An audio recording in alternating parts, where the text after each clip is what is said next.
The gunshot split the morning so sharply that Mara Ellison felt it in her teeth before she heard it, and in that instant she knew the sound was not meant to kill. It was meant to command. Dust leapt from the hard-packed street of Palo Seco as if the earth itself flinched. A chicken burst from beneath a barrel, wings beating wildly. Men froze mid-step. Somewhere behind her, a child began to cry. The thin sound slicing through the dry heat. Mara stood near the general store, her arms aching around a sack of cracked corn that was too heavy for her, but too precious to put down. The smell of sweat, leather, and horse dung pressed close. She hadn't eaten properly in 2 days, and her knees trembled not from fear alone, but from hunger that had learned how to gnaw quietly. She turned slowly. The wagon stood at the far end of the street, just past the hitching posts, its dark wheels half sunk into dust. It was not the kind of wagon Palo Seco was used to seeing. No patched canvas, no crooked boards. This one was solid, well-built, its wood oiled and cared for. 2 powerful horses stood hitched to it, heads low, tails flicking. Unbothered by the tension thickening the air. And on the wagon seat sat a man who did not belong to the town and yet looked as though he belonged to the land itself. He wore no coat despite the morning chill, only a dark shirt open at the chest. Silver rested at his throat and wrists, catching the sun without flashing it. His skin was burnished by weather, his long black hair bound loosely at the nape of his neck, a single feather braided in near the end. He sat easily, as if the world had adjusted itself around him long ago. Beside the wagon stood 2 Apache men, broad-shouldered, calm, their hands empty but their eyes alert. They did not move. They did not need to. The sheriff burst out of his office, red-faced and puffing, his hand already near his gun. Who fired that shot? He shouted, trying to sound like the morning still belonged to him. The man on the wagon didn't look at the sheriff. He was looking at Mara. "Get in my wagon now," he said. His voice was not loud. It didn't need to be. It traveled down the street with the certainty of something already decided. Mara's fingers tightened around the sack until corn kernels spilled through a tear, scattering at her boots. Her heart slammed so hard she felt dizzy. She had learned in the months since her husband's death how men looked when they wanted something from her. Hunger, pity, cruelty, they all had faces. This man's expression was none of those. "What?" she whispered, though she knew he could hear her. The sheriff stepped forward. "You can't just ride into my town and start ordering." A second gunshot cracked, striking the dirt inches from the sheriff's boot. Dust sprayed up his trouser leg. The street went utterly still. The man finally glanced at the sheriff, his gaze calm and cold as river stone. "I did not give you permission to interrupt." Mara's breath came fast. Every instinct told her to run, but she had nowhere left to run to. Behind her was the church with its locked doors and colder charity. To her left, the saloon where kindness was never free. Ahead of her, a wagon she did not understand. "Why?" she asked, louder now, forcing the word past her fear. "Why me?" The man leaned forward slightly, resting his forearms on his knees. "Because if you stay where you are," he said, "you will not survive the week." The words struck deeper than any threat. Mara thought of the nights she slept behind the church, wrapped in her dead husband's coat. Of the way the baker's wife had stopped meeting her eyes. Of the sheriff's deputy who had smiled too long that morning. "You don't know me," she said. "I know enough," the man replied. "And time is finished." The sheriff recovered his voice. "She's not going anywhere. She owes for food, for lodging."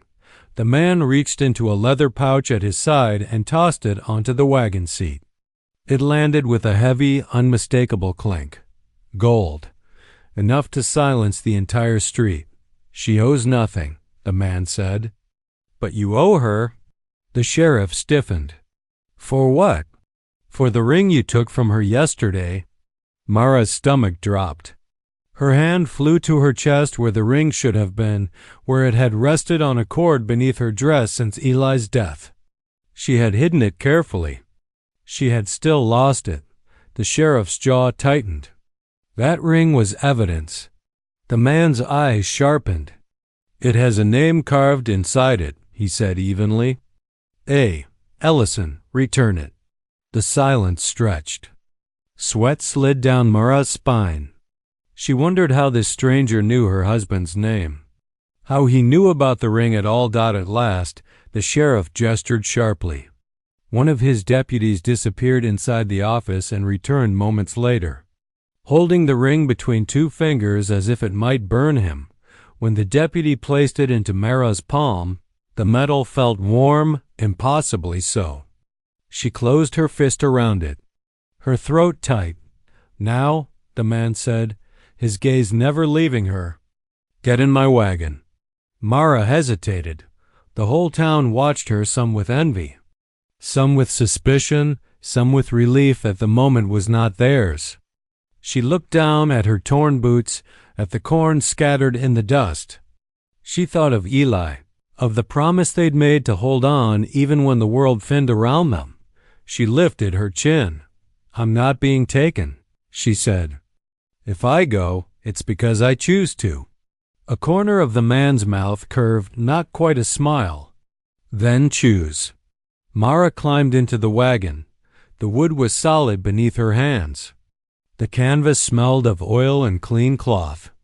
As she settled onto the bench, the man gathered the reins with unhurried grace.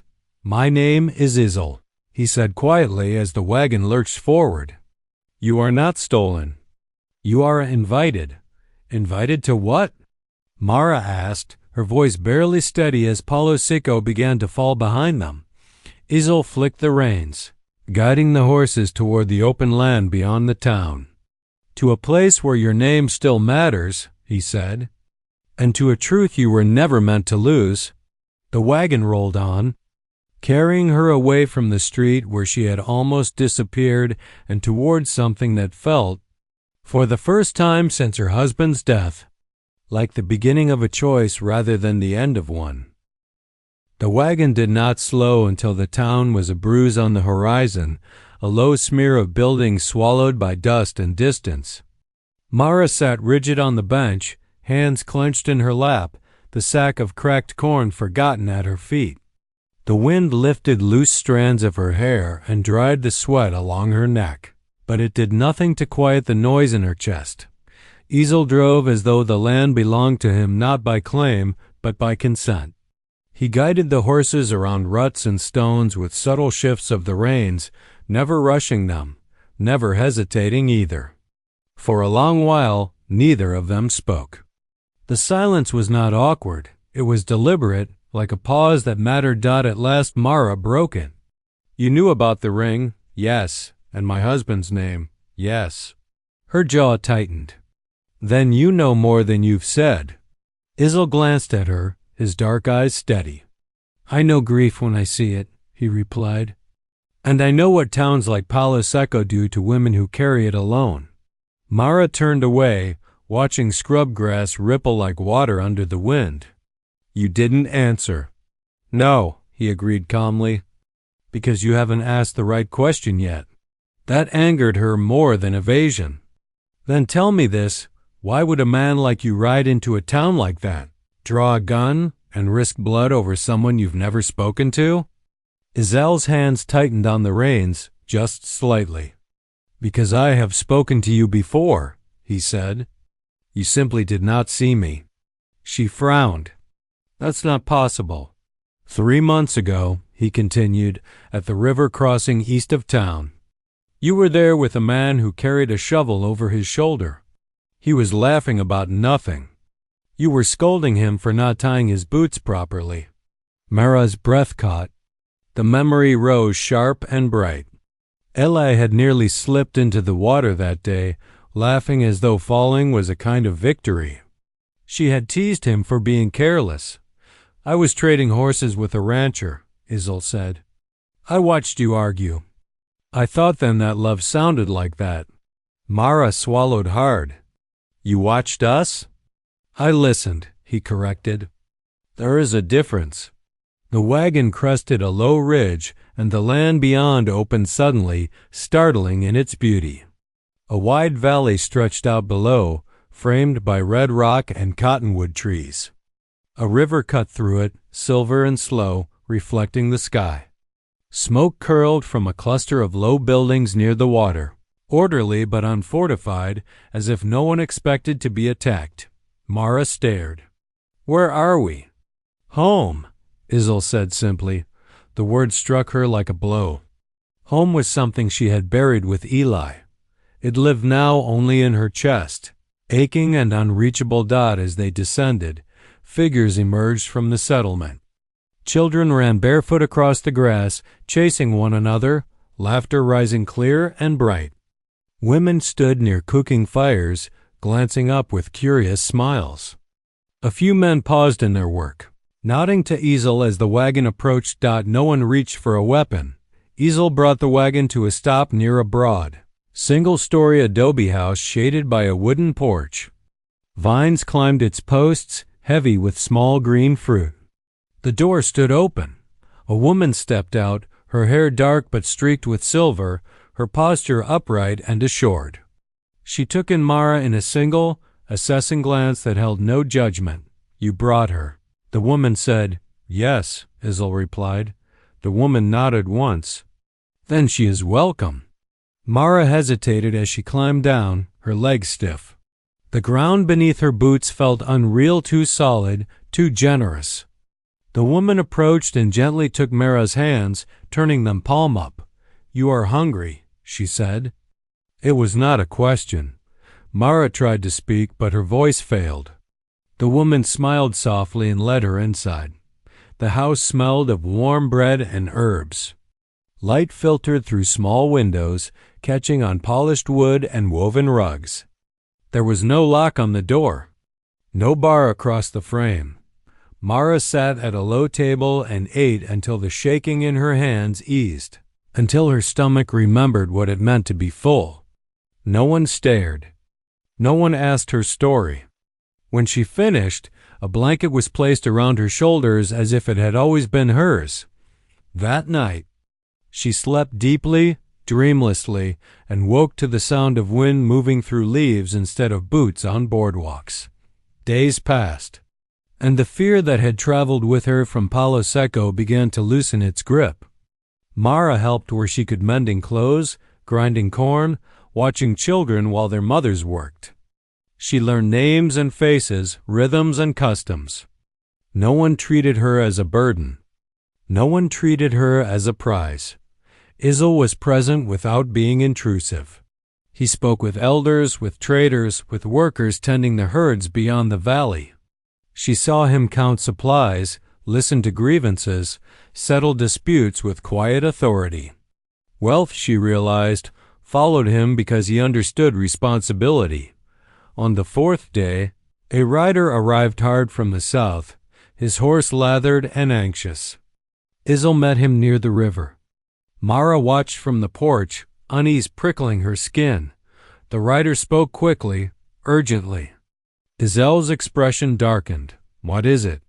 Mara asked when he approached. The railroad, he said. They have driven stakes along the southern fields. They claim rights of passage. Mara stiffened. Those fields feed families. Yes, and Palo Seco will back them. Yes, she exhaled sharply. So that's why you brought me. Izel studied her face. I brought you because you are already involved, he said. The sheriff will recognize your name. The railroad men will underestimate you. You can speak where I cannot. Mara laughed bitterly. You think they'll listen to a widow they ran out of town? They will listen because they believe you are weak, Izel replied, and because you know their language. She looked away toward the river. Eli's face rose in her mind, sunburned and smiling. He had believed in standing ground. He had died digging someone else's future. I won't be used, she said quietly. You won't be, Izel answered. You will choose. Mara closed her fingers around the ring at her throat. For the first time since Eli's death, the choice before her did not feel like survival alone. "Then tell me everything," she said. Izel nodded. And as the sun dipped low and the valley filled with gold light, he began to speak. The schoolhouse smelled of chalk dust and old pine, the kind of smell that clung to memory long after the room was empty. Mara stood just inside the doorway, her spine straight, her hands clasped loosely in front of her, feeling every pair of eyes turned toward her as if she had dragged a storm in behind her. Benches scraped as people shifted. The sheriff sat near the front, his hat on his knee, his mouth drawn into a thin, impatient line. Two railroad men occupied the teacher's desk, their coats dark, their boots polished too clean for the road. Papers lay spread before them like a hand of cards already stacked to win. Izel did not sit. He remained near the back wall, arms folded, his presence quiet but undeniable. He had left his rifle outside. It was a deliberate choice. Mara felt its weight as clearly as if it were still slung over his shoulder. One of the railroad men cleared his throat. "We were told this meeting was to discuss compensation," he said, his tone smooth, practiced. "Not to reopen settled claims." Mara took a step forward. "Claims aren't settled when only one side signs the paper." The man's eyes flicked to her, dismissive. "And you are?" "Mara Ellison." A ripple moved through the room. The sheriff shifted, his jaw tightening. "I used to live here," she continued. "My husband, Eli Ellison, worked your grading crews. He dug ditches for your tracks." The second railroad man frowned. "I don't see. He died doing it," Mara said, her voice steady despite the heat rising in her chest. "Collapsed in the sun while waiting for wages that never came." The sheriff spoke sharply. "This isn't relevant." "It is to me," Mara replied, turning to face him. "And to every family who farms the land you're about to cut through." She gestured toward the window where townspeople stood shoulder to shoulder, listening. Mothers, ranch hands, boys barely old enough to shave. The first railroad man sighed as though indulging a child. "Mrs. Ellison, the railroad has legal right to steal," she cut in. "You drove stakes through fields that feed people. You offered coins that won't last a season in exchange for land that has fed them for generations." Izel stepped forward then, his boots soft against the floor. "We are not here to argue your hunger," he said calmly. "We are here to set terms." The railroad man stiffened. "You have no standing." Izel reached into his satchel and laid a ledger on the desk. Its cover was worn smooth by time. "This land has been traded, shared, and stewarded for longer than your company has existed," he said. "These records show agreements older than your charter." The man laughed shortly. "Paper is paper." "Then read it," Mara said. She placed her ring on the desk beside the ledger. "Read the names." The sheriff's eyes dropped to the ring despite himself. The room seemed to lean inward. One of the railroad men flipped the ledger open, scanning pages. His expression shifted, irritation giving way to unease. "These agreements," he began, "are binding," Izel finished. "If you wish passage, you will negotiate. If you wish conflict, you will have it." Silence pressed down, thick and heavy. Outside, thunder muttered somewhere far off, though the sky remained clear. The sheriff stood abruptly. "You don't get to threaten this town." Mara turned on him. "You already let them threaten it," she said. "You watched while men were cheated. You took what little I had left and called it law." His face flushed. "You were vagrant. I was a widow," she said. "There's a difference." For a moment, Mara thought the sheriff might draw his gun. His hand hovered near his belt. The room held its breath. Then one of the townsmen spoke up. "My pasture's in them stakes," he said. Another voice followed. "They marked my well." The sound grew murmurs, then words, then anger given shape. The railroad men exchanged glances. The first raised his hand slightly. "Let's be reasonable," he said. "We can adjust the route. Increase compensation." "Not enough," Izel said. Mara leaned forward, palms flat on the desk. "You want passage," she said.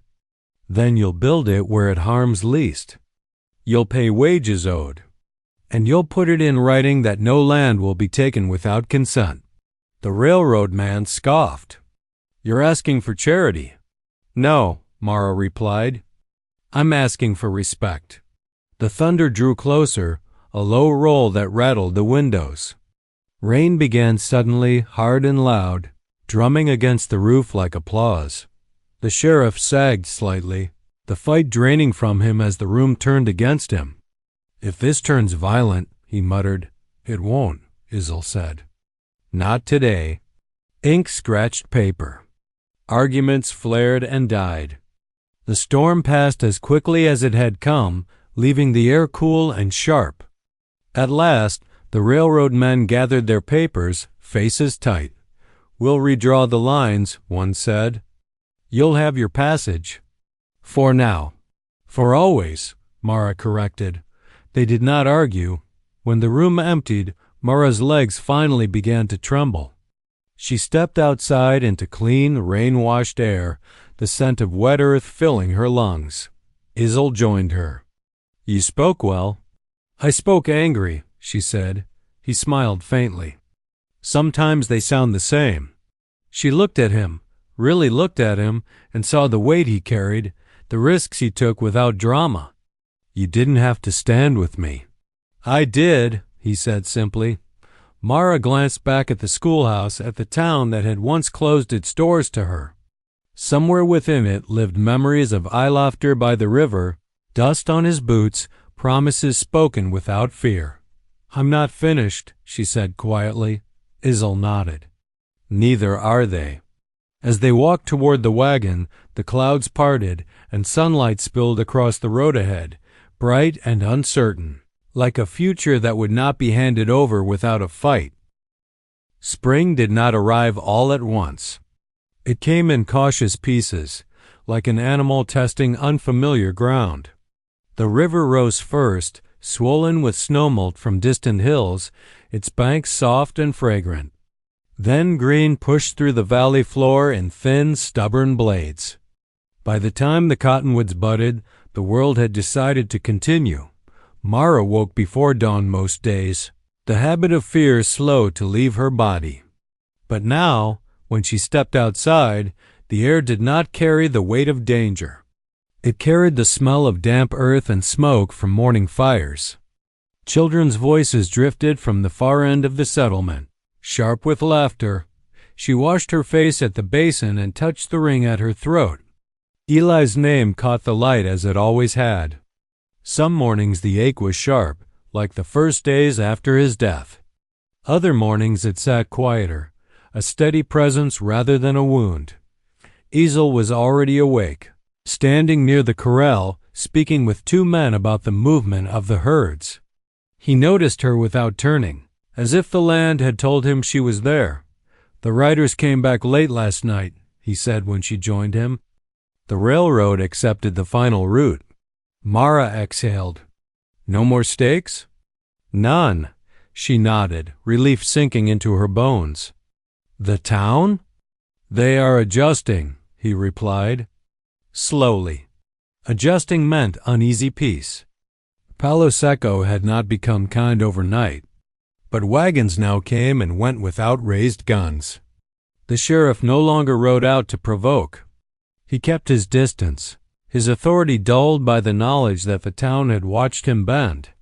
Mara's school had started with 6 children beneath the cottonwoods. By spring's middle, there were 20. She taught them letters with charcoal on flattened boards, numbers with stones from the river bank.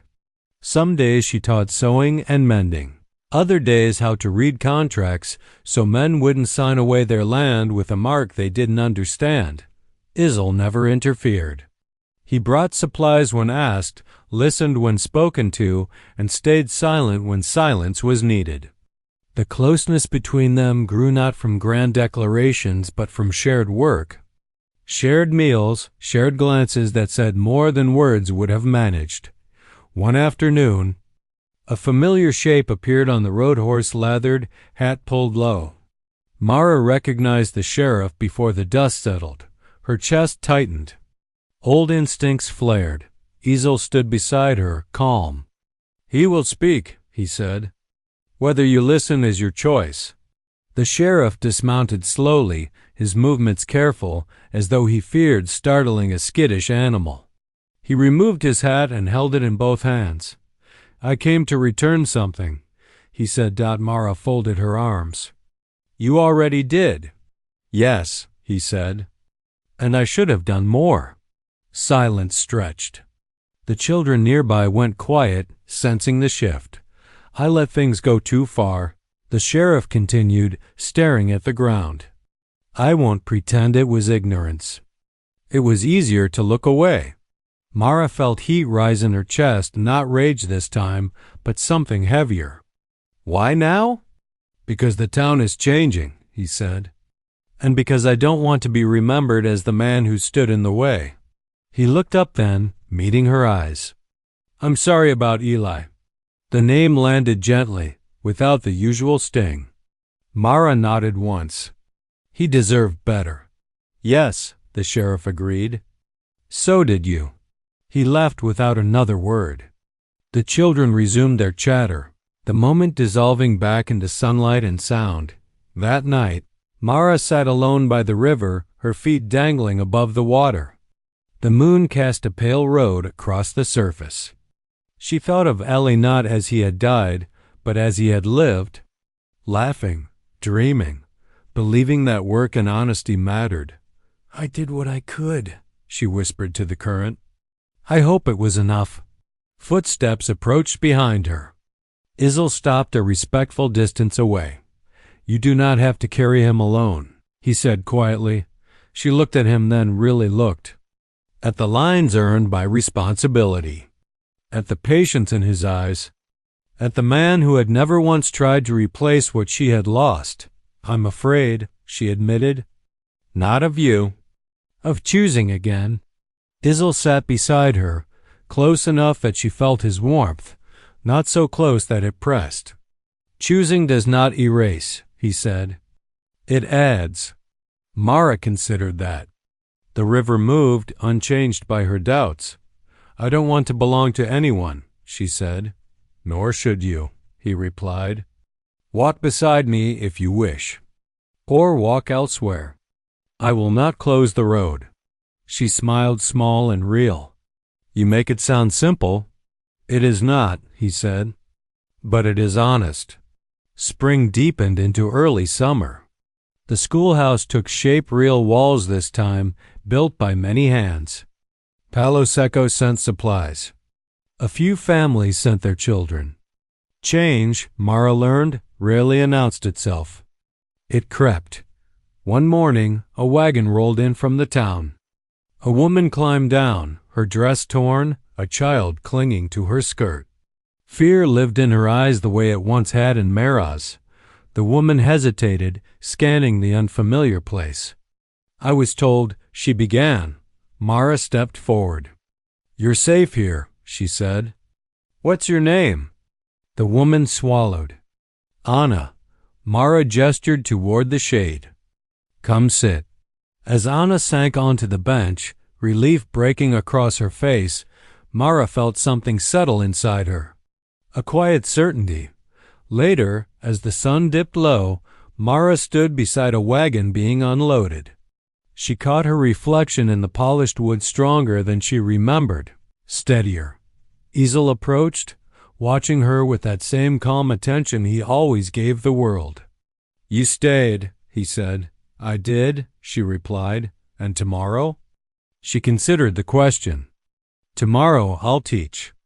I'll build. I'll help who comes." He nodded. "And after that?" Mara turned to him fully. "After that," she said, "we'll see." The stars came out one by one. The valley breathed. Somewhere a child laughed. The road beyond the settlement stretched on, no longer an escape, but a connection. Mara reached up and tucked the ring back beneath her collar. Eli would always be part of her story, but it was no longer the only chapter. She took a step forward, not into a wagon this time, but into the open space beside Izel, where the future waited, unclaimed but possible, and chose to stand there, unafraid.